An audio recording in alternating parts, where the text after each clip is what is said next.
الاسم الكامل بريتا أرورا. طبيعة الشخصية: فتاة طيبة، قوية وحنونة.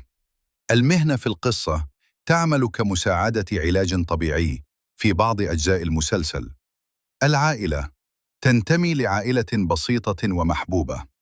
أهم صفاتها: قلبها طيب جدا، تدافع عن الحق حتى لو على حساب نفسها. صبورة لكنها قوية وقت الأزمات.